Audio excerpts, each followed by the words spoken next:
এত বেলা অবধি ঘুমালে কি সংসার চলবে? কয়টা বাজে সে খেয়াল কি তোর আছে? নবাব নন্দিনী হয়েছে, বেলা 10টা অবধি না ঘুমালে তার চলে না। সত্যি তো অনেক বেলা হয়ে গেছে। তুমি আমাকে আরো আগে কেন ডাকোনি? বাড়ির কাজ এখন কে করবে শুনি? আলুর দম আর কচুরি করতে তো অনেক সময় লেগে যাবে। তুমি একদম কোনো চিন্তা করো না তো, একা হাতে আমি সব সামলিয়ে নেব। বাবা তো সকালে ময়দা ময়ান দিয়ে রেখেছে, আমি খালি কচুরি তেলে ভাজবো আর আলুর দমটা রান্না করব। তা আজকে কোন দিকে বিক্রি করতে যাবি? ভাবছি আর শহরের দিকে যাব। সব কচুরি বিক্রি করতে না পারলে কিন্তু তোর কপালে অনেক দুঃখ আছে বলে দিলুম। সংসারটা কিন্তু এই কচুরি বিক্রি করার টাকাই চলে। আমার হাতের কচুরি সবাই পছন্দ করে, রোজই তো সব বিক্রি করে বাড়ি ফিরি। এই সকাল সকাল তুমি মেয়েটাকে এত বকছো কেন? হ্যাঁ, মেয়েটা আর কত দিক সামলাবে? এত বেলা অবধি ঘুমালে তাকে না বকে কি পারা যায়? তা তুমি এখানে কেন? আমি বলতে এসেছি আলুর দম কচুরি আজকে সব আমি করে রেখেছি। তুমি আমার অনেক উপকার করলে বাবা। যাই, পুকুর থেকে স্নান সেরে কচুরি বিক্রি করতে বেরিয়ে পড়ি, সন্ধ্যায় এসে দোকানে বসবো। আমি এখন দোকানে গেলাম। পায়েল মা, রাস্তাঘাটে সাবধানে চলাফেরা করবি কিন্তু। তুমি আমাকে নিয়ে একদম ভেবো না তো বাবা, আমি সাবধানেই চলাফেরা করব। স্নান করতে যাওয়ার আগে তোর পাশের বাড়ির জেঠিমাকে আমার কাছে পাঠিয়ে দিবি তো, ওনার সাথে আমার জরুরি কিছু কথা আছে। আচ্ছা, আমি গেলাম জেঠিমাকে ডাকতে। এই দুপুরে সাইকেল নিয়ে তোমার ছেলে কোথায় গেল? আমার সাথে তো কথা বলে না, আমাকে দেখলে পালিয়ে বেড়ায়। কাজকর্ম তো কিছু করে না। পাড়ার চায়ের দোকানে রাত দিন আড্ডা দেওয়া ছাড়া তো ওর কোনো কাজ নেই। তোমাকে ভয় পাবে না তো কি করবে? তুমি কি কখনো ছেলের সাথে ভালো করে কথা বলো? পায়েল কচুরিওয়ালির দোকানে সারাদিন খদ্দের আসে, ওদের অনেক বিক্রি। এদিকে আমার দোকানে কোনো বিক্রি নেই। ছেলেটা যদি আমার কাজে সাহায্য করতো তাহলে আমার বিক্রি বাট্টা বাড়তো। পায়ের সকালে সাইকেল করে কচুরি বিক্রি করে বেড়ায়, ওর বাবা দোকানে বিক্রি করে। বাবা মেয়ে মিলে তো ভালোই বিক্রি করছে। আর এদিকে আমার সারাদিনে কোনো বিক্রি নেই। বিক্রি ঠিক মতো না হলে সংসারটা চলবে কি করে? ওদের বাড়ি গিয়ে দেখতে হবে, বুঝলে আসল রহস্যটা কি। বাড়ি গিয়ে আর দেখতে হবে না, এর চেয়ে ভালো হয় তোমার ছেলে যদি পায়েলের মতো করে সাইকেলে করে গ্রামে গ্রামে কচুরি বিক্রি করে বেড়ায়।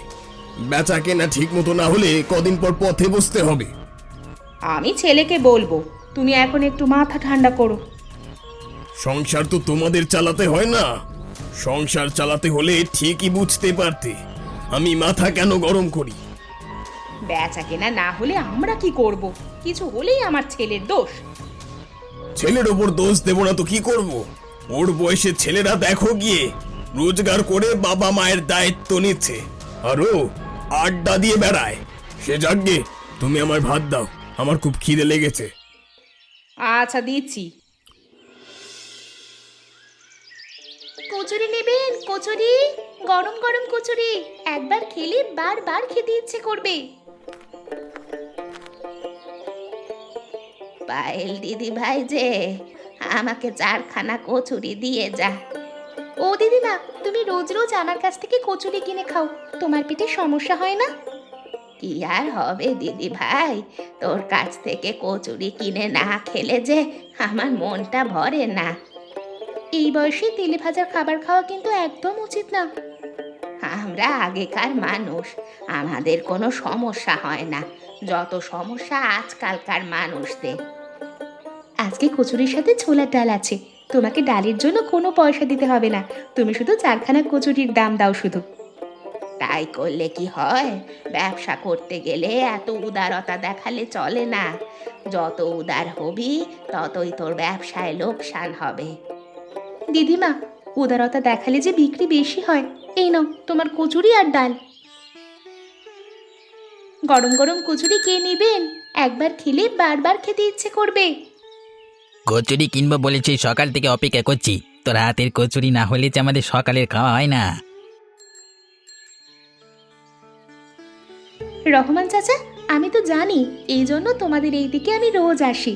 এখানে বিক্রি শেষ করে বাড়িতে গিয়ে আবার কচুরি তৈরি করব। সেগুলো শহরের দিকে নিয়ে যাব, তারপর বাড়ি ফিরে দোকানে বসবো।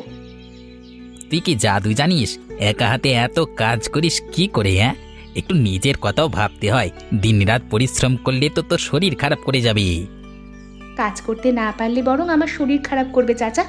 এই নাও তোমার কচুরি, আমাকে এইগুলো বিক্রি করে তাড়াতাড়ি বাড়ি যেতে হবে। সারাদিন পরিশ্রম করার পর রাতে লঙ্কা দিয়ে পান্তা ভাত খেতে হচ্ছে, আর তুমি খাচ্ছ মাছের ঝোল। গরম ভাত আর মাছের ঝোল খাচ্ছ তুমি, আর আমাকে খেতে কিনা হচ্ছে পান্তা ভাত। পান্তা ভাত খেতে এত সমস্যা কি শুনি? তোর কথা শুনলে মনে হয় যেন জমিদারের মেয়ে। গরিব হয়ে জন্মালে সব ধরনের খাবার খাওয়ার অভ্যাস করতে হয়। তাই বলে তুমি আমাকে এই রাতে পান্তা ভাত খেতে দিলে? বাবা বাড়িতে থাকলে কখনো এমন খাবার আমাকে দিতে পারতে না। এত কথা না বলে যা দিয়েছি খেয়ে নে। পান্তা ভাত খেতে দিয়েছি, এটাই তোর কপাল। সারাদিন কচুরি বিক্রি করে ভালোই তো আয় করি, যা আয় করি সব তোমার হাতে তুলে দিই। পান্তা ভাত খেয়ে যদি জীবন কাটাতে হয় তাহলে আর কচুরি বিক্রি করব না। বিক্রি করবি না? তাহলে সংসারটা চলবে কি করে শুনি? আমি কচুরি বিক্রি না করলে তোমাদের সংসার চালাতে সমস্যা হবে না। দেখ পায়েল, মুখে মুখে কথা বলবি না একদম। মুখে মুখে কথা বললে আমার কাছে তুই কিন্তু মার খাবি। ছোট থেকে মারতে মারতেই আমাকে বড় করেছো তো, এখন আর মার খাওয়ার কথা শুনলে আমার ভয় করে না। কে? এত বড় কথা? তোর বাবা আজ বাড়িতে আসুক, আজকে তোর মজা আমি দেখিয়ে ছাড়বো। বাবা সব জানে, কিন্তু অশান্তির ভয়ে চুপ করে থাকে। তুমি কোনোদিন আমাকে আপন করে নিলে না। তোমার মনে এত হিংসে কেন মা? তোকে আমি সেই ছোট থেকে মানুষ করেছি, আর তুই কি না আমাকে যা তা বলে যাচ্ছিস? আচ্ছা তুমি একটা কাজ করো, বাবা আসলে আমার নামে নালিশ করে তোমার মনের জ্বালা মিটিয়ে নিও। হ্যাঁ হ্যাঁ, তাই করব।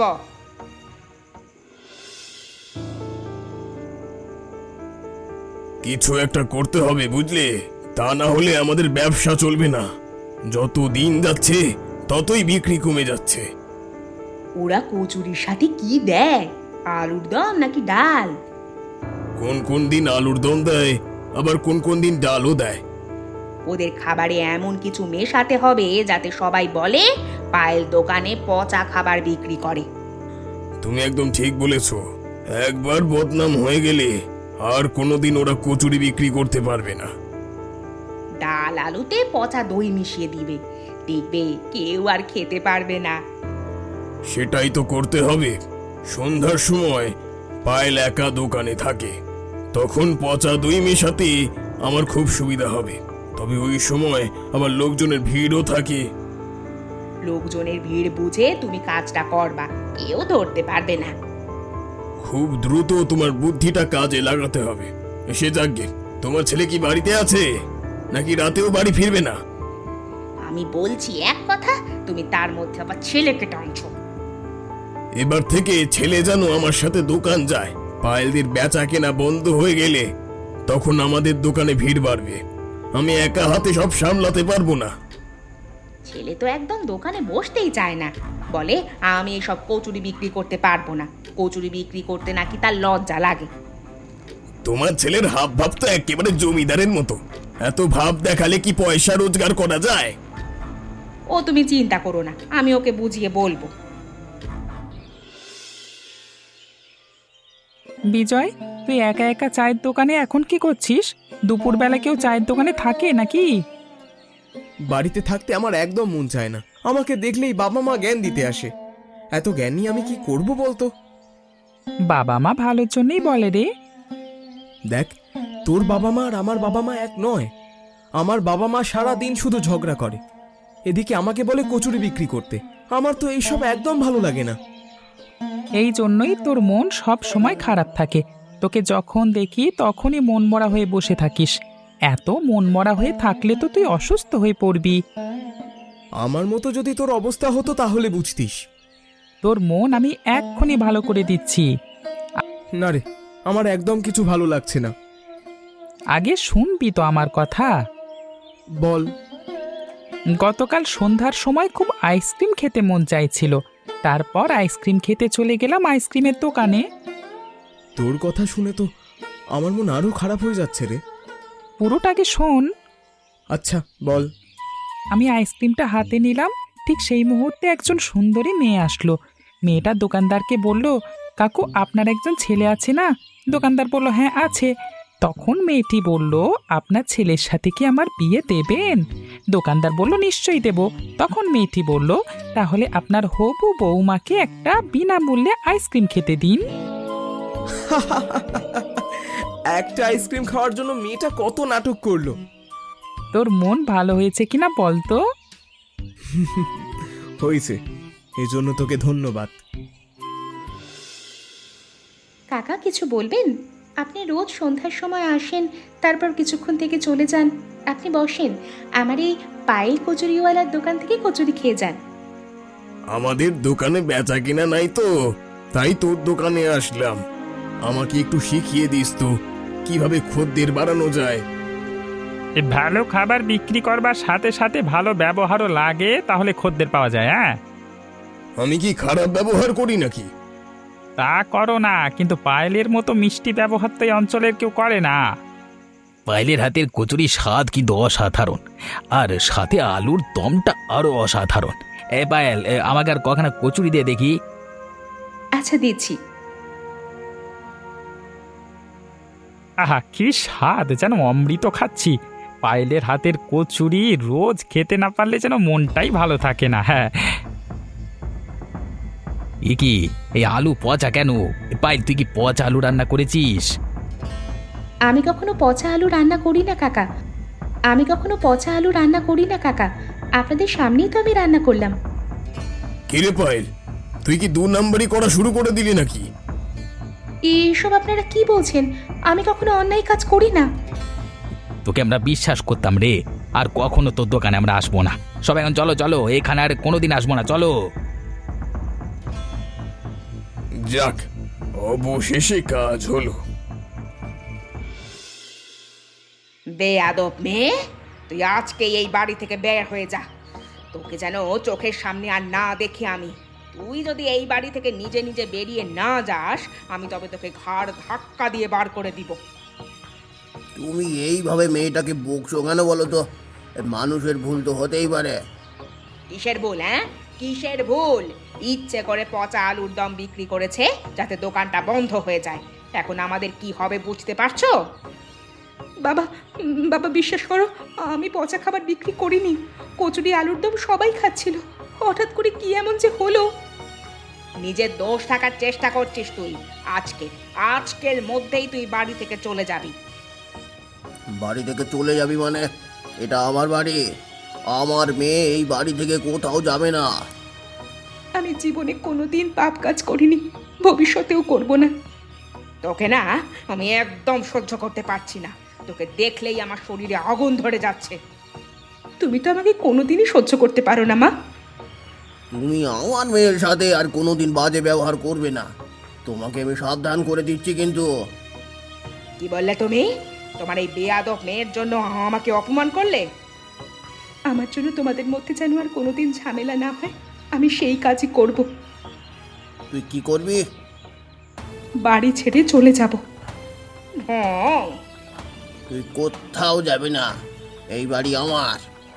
বেয়াদব মেয়ের জন্য তোমার এত কিসের দরদ? তুমি আর মানুষ হবে না। বাবা, বাবা তোমরা এবার থামো, আমি এখনই চলে যাচ্ছি। একদমই না। তোমরা ভালো থেকো, আমি চলে যাচ্ছি। দেখলে তো আমার বুদ্ধি কেমন কাজে লাগলো? যাক, এই জীবনে তোমার এই একটা বুদ্ধি কাজে লাগলো। বেচা কেনা তো বেশ ভালোই হচ্ছে, যত দিন যাবে ততই আরো বেশি বেচা কেনা হবে। সারা জীবন এত করেও তো কোনো নাম নেই। তোমার যে 3 বেলা রান্না করে খাওয়াতে হয় সেটা তো তোমার চোখেই পড়ে না। এবার বিজয়কে একটু বোঝাও, আর কতদিন এভাবে ঘুরে ঘুরে বেড়াবে? আমি তো একা হাতে সবকিছু সামলাতে পারি না। বিজয় তো আজকাল বাড়িতেই থাকতে চায় না। তার সাথে কোনো কথা বলতে গেলে পরে শুনবো বলে। ছেলে যদি কোনো কথা না শোনে আমি কি করব? পারলে তুমি ওকে বুঝিয়ে বলো। ছেলেটাকে তুমি মানুষ করতে পারলে না, এখনো সময় আছে। ওকে মানুষ করো, ওকে রোজ দোকানে আসতে বলো। তুমি তো বিজয়ের সাথে কথা বলতে পারো, ও কি বলতে চায় সেটা আমাদের তো শোনা দরকার। আমাকে দেখে তো পালায়। দোকানে এত বেচা কেনা, আমি কোনোভাবে একা সামলাতে পারছি না। একটু পরেই খদ্দের আসা শুরু করবে। এখন থেকে আমি রোজ দোকানে আসবো, তোমাকে হাতে হাতে কাজ এগিয়ে দিব। তাহলে তো ভালোই হয়।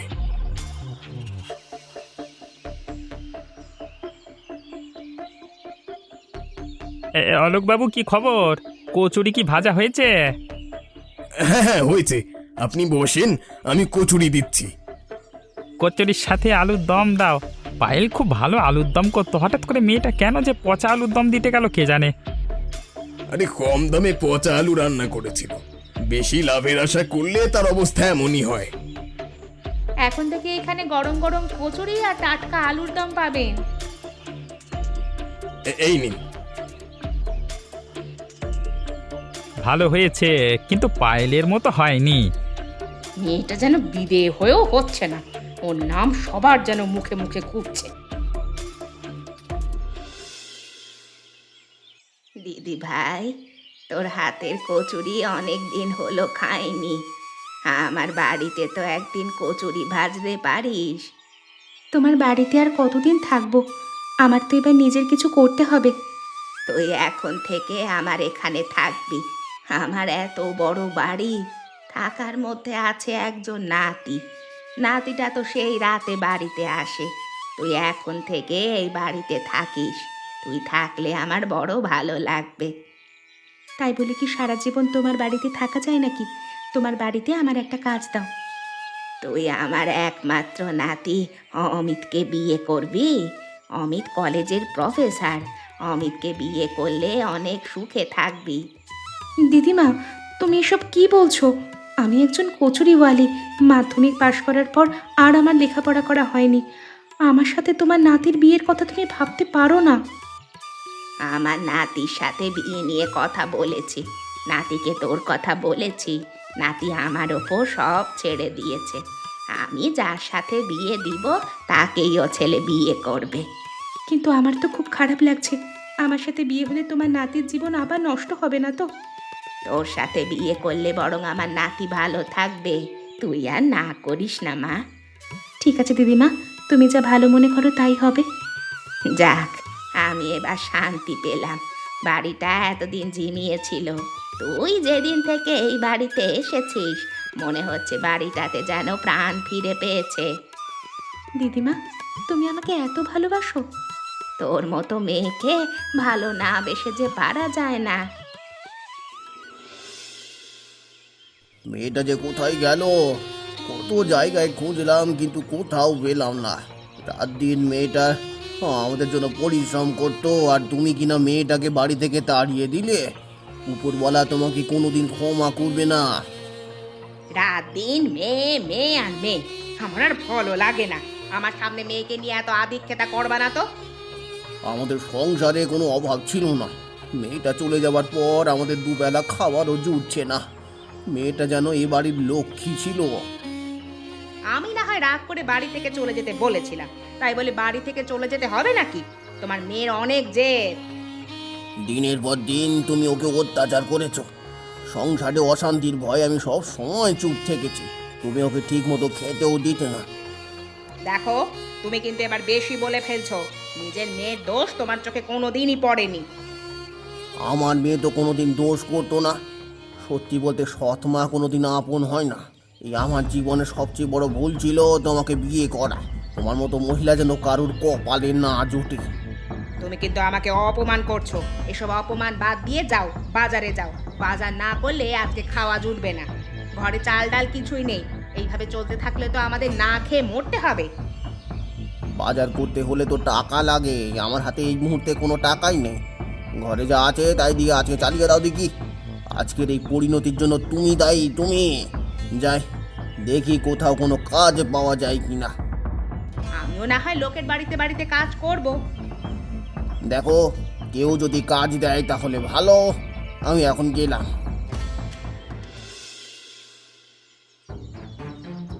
এই তোমার কথা শুনে আমি মহা ভুল করেছি। কোন কুক্ষণে যে ভেজাল তেল দিয়ে কচুরি ভাজতে গেছিলাম। এখন তো সব দোষ আমার। আমার কথা তুমি শুনতেই বা গেছিলে কেন? আর কখনো তো আর দোকান খুলতেই পারবো না। দোকান খুলে ব্যবসা শুরু করলেও তো আর বেচা কেনা হবে না। তুই এত রাতে আমাদের সামনে তো একেবারে আসিসই না। আজকে হঠাৎ কি মনে করে আসলি? তোমাদের সাথে কথা বলতে না আমার ইচ্ছা করে না। তোমাদের মনে শুধু কুবুদ্ধি। আমার বন্ধুদের বাবা মা কত ভালো, ওদের বাবা মাকে দেখলে আমার খুব কষ্ট হয়। আমার মনে হয় আমার বাবা মাও যদি এমন হতো। আমাদের তুই এভাবে বলতে পারলি? বলবো না তো কি করব? পায়েলের সাথে তোমরা যা করেছো আমি সব জানি, কিন্তু কোনোদিন তোমাদের কিছু বলিনি। পায়েলের সাথে আমরা কি করেছি তুই না জেনে আবোল তাবোল বলছিস? আমার মেজাজ এখন ভালো না, তুই এখান থেকে যা। পায়েলের দোকানে গিয়ে খাবারে পচা দই মিশিয়ে দিয়েছিলে, তারপর থেকে ওদের ব্যবসা বন্ধ হয়ে গেছে।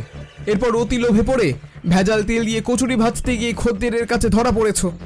এই তোমাদের জন্য লজ্জায় আমি বাইরে যেতে পারছি না। বাবা, বাবা তুই আমাদের মাফ করে দে। আমরা আর কোনোদিন খারাপ কাজ করব না। পায়েল সেদিন পচা আলুদম রান্না করেনি, এটা সবাইকে তোমরা জানিয়ে দেবে। ঠিক আছে, জানিয়ে দেব। আর আমি ব্যবসা করতে চাই, কাপড়ের ব্যবসা। তোর জন্য আমরা সব ব্যবসা করব। তোর সুখই আমাদের সুখ। তোমার মতো বউ পেয়ে সত্যি আমি খুব ভাগ্যবান। না না, তুমি এসব কি বলছো? আমার তো মনে হয় তোমার সাথে বিয়ে হওয়াটা আমার জন্য অনেক বড় কিছু। আমি কখনো কল্পনাও করিনি এমন বাড়িতে আমার বিয়ে হবে। তুমি খুবই ভালো মেয়ে, ভালোদের জন্য সব সময় ভালোই হয়। এছাড়া তুমি খুবই সংসারী, কি সুন্দর করে ঘরবাড়ি গুছিয়ে রেখেছো। রান্নাটাও চমৎকার করো। এত ভালো রান্না তুমি কোথায় শিখেছো? আমার মা নাকি অনেক ভালো রান্না করতো। মায়ের কথা তো তেমন মনে পড়ে না, তবে সবার কাছে শুনে আমি নাকি মায়ের মতো কচুরি তৈরি করি। তোমার তো তাও বাবা ছিল। ছোট থেকে আমি বাবা মা কাউকে পাইনি। বাবা মায়ের আদর কেমন হয় তাও জানি না। হঠাৎ করে বাবা মায়ের নাকি জ্বর এসেছিল। জ্বর হওয়ার কদিন পর বাবা মা পৃথিবী ছেড়ে চলে যায়। বাবা যাওয়ার একদিন পর মা চলে যায়। তারপর থেকে দিদিমাই আমার সব। তোমার কথা শুনে আমার খুব কষ্ট হচ্ছে। তোমার মনেও যে এত কষ্ট আমি বুঝতেই পারিনি। আজ থেকে তোমার সব কষ্ট ভাগাভাগি করে নিলাম। তোমার কষ্ট আমি ভাগাভাগি করে নিলাম। আচ্ছা, দিদিমাকে তো দেখছি না। দিদিমা শুয়ে আছে। শরীর খারাপ করেনি তো? না না, দিদিমা ভালো আছে। খাসির মাংসটা খুব ভালো হয়েছে। আমাকে আর একটু মাংস দাও তো। এই নাও। অনেক গল্প করলাম, এবার তাড়াতাড়ি খেতে হবে। এত গল্প করলে কলেজে যেতে দেরি হয়ে যাবে। একদিন একটু দেরি হলে কিচ্ছু হবে না। তুমি তাড়াহুড়ো করো না, তাড়াহুড়ো করে খেলে গলায় বেঁধে যাবে। আচ্ছা গো গিন্নি, আমি তাড়াহুড়ো করব না। হ্যাঁ, চলো অন্যদিকে যাই, এত বড় বাড়িতে না যাওয়াই ভালো। একবার দেখে দেখি যদি কেউ আসে। আমার কেমন যেন লাগছে। চলো চলে যাই। শেষ পর্যন্ত আমাদের কপালে এটাই ছিল। কোনোদিন ভাবিনি যে ভিক্ষা করতে হবে। আজকে যদি পাইল থাকতো তাহলে আমাদের এই পরিণতি হতো না। সেদিন তো পায়েলের কোনো দোষ ছিল না। অলোক দোকানে গিয়ে খাবার নষ্ট করে দিয়েছিল। লোকজন বাড়িতে এসে আবার দোকান চালাতে বলছে, কিন্তু আমার হাতে দোকান চালানোর মতো কোনো টাকাই নেই তো। চলো যাই, এখানে দাঁড়িয়ে কথা বলে আর কি হবে। আচ্ছা, একবার কাউকে ডেকেই দেখি। দেখো,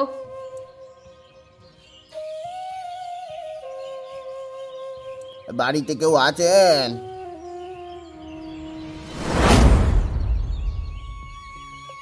তুই এখানে? মা পায়েল, তোকে আমি পাগলের মতো খুঁজেছি মা। তুই ফিরে চল মা, আমার ফিরে চল। আমি যে আর ফিরে যেতে পারবো না বাবা, এটা আমার শ্বশুর বাড়ি। এত বড় বাড়িতে তোর বিয়ে হয়েছে? এটা যে কচুরিওয়ালির ভাগ্যের লেখা। মারে, তুই আমাদের ক্ষমা করে দে। আমাদের অবস্থা এমন হয়েছে, এখন বাড়ি বাড়ি ভিক্ষা করে বেড়াচ্ছি। তোর কাছে হাত জোর করে ক্ষমা চাইছি, তুই ক্ষমা করে দে পায়েল। মেয়ের বাড়ি এসে বাইরে দাঁড়িয়ে কথা বলবা? তোমরা ভেতরে এসো। বাবা, আপনারা এখানে সারা জীবন থাকতে পারেন। আমাদের এত বড় বাড়িতে আপনাদের কোনো অসুবিধে হবে না। না না বাবা, এখানে আমরা থাকবো না। জামাই বাড়িতে এভাবে থাকা উচিত না। আমি আবার দোকানটা চালু করব। বাবা, তুমি আবার আগের মতো দোকানে কচুরি বিক্রি করবা। আমি আর তোমার জামাই মিলে খুব দ্রুত দোকানটা চালু করার ব্যবস্থা করব। তাহলে খুব ভালো হয় মা। আর একটা কথা না বলেই পারছি না, আমি তোকে কখনো এমন ছেলের সাথে বিয়ে দিতে পারতাম না রে মা। আপনি এভাবে বলবেন না। আমি ঠিকই বলছি বাবা, আমার সৌভাগ্য তোমার মতো জামাই পেয়েছি। আচ্ছা বাবা, অনেক রাত হলো, আমি ঘুমাতে গেলাম। আজকে আমি একটা সত্যি কথা বলি, তুমি হচ্ছ আমাদের বাড়ির লক্ষ্মী। ধুর, কি যে বলো। আমি একদম মন থেকে কথাটা বললাম। এমনই মজার মজার গল্প দেখতে আমাদের চ্যানেলকে সাবস্ক্রাইব করতে ভুলবেন না।